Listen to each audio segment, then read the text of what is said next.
문재인 정부 부동산 정책 실패의 대표적인 사례로 지적된 임대사업자에 대한 여러 세제 혜택을 축소하는 방안이 검토되고 있습니다.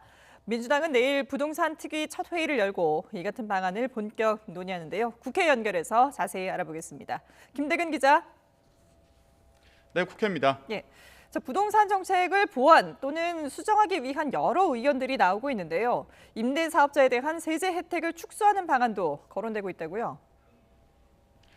네, 더불어민주당에서는 4월 재보선에서 확인된 민심이 부동산 정책 실패에 있다고 보고 정책을 보완해야 한다는 목소리가 잇따르고 있습니다.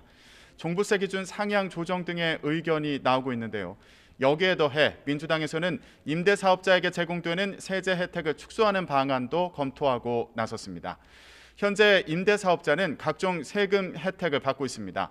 취득세 감면과 종부세 합산 배제, 양도세 중과 제외 등이 제공됩니다. 그런데 최근 집값과 공시지가 상승으로 1주택자도 보유세 부담이 커지면서 논란인데요.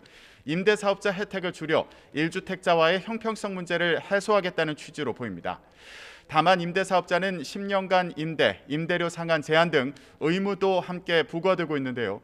의무는 그대로 두고 혜택만 축소한다면 또 다른 논란이 될 것으로 보입니다.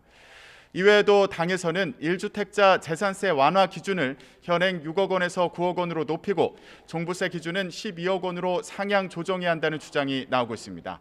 다만 당 지도부는 세제와 관련해서는 공식적인 논의는 아직 없다며 신중한 입장을 보이고 있는데요. 정책이 후퇴하는 거 아니냐는 지적을 의식하는 것으로 보입니다.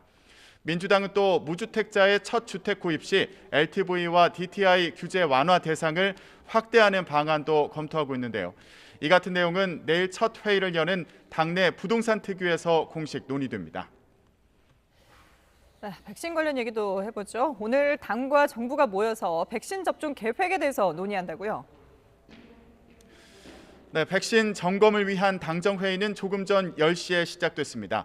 회의에는 민주당 홍익표 정책위 의장과 백신 점검단, 강도태 중앙재난안전대책본부 제1총괄 조정관 겸 보건복지부 2차관 등이 참석했습니다. 백신 점검단장인 김성재 의원은 지난주 화이자 백신 추가 확보를 발표한 이후 이제는 접종 속도를 높이는 것이 중요하다며 접종 체계를 전반적으로 점검하고 문제점이나 보완점은 없는지 점검할 계획이라고 설명했는데요.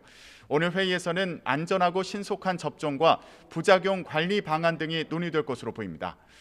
이런 가운데 국회에서는 백신 접종 이후 유급 휴가를 보장하는 법안들이 잇따라 발의된 상태인데요. 발열이나 몸살 등이 접종 후 정상적인 반응이지만 업무에 차질을 줄 수 있고 또 충분히 휴식하지 못하면 응급실 등 의료 인프라에 부담이 될 수 있는 만큼 휴식을 보장해야 한다는 취지입니다. 하지만 개인에 따라 증상이 다르고 유급 휴가를 받을 수 없는 특수 고용직 등에 대한 형평성 문제 등이 지적되기도 하는데요. 오늘 보건복지위에 이 같은 내용을 담은 법안들이 상정되는 만큼 앞으로 국회에서 본격 논의가 시작될 것으로 보입니다. 지금까지 국회에서 YTN 김대근입니다.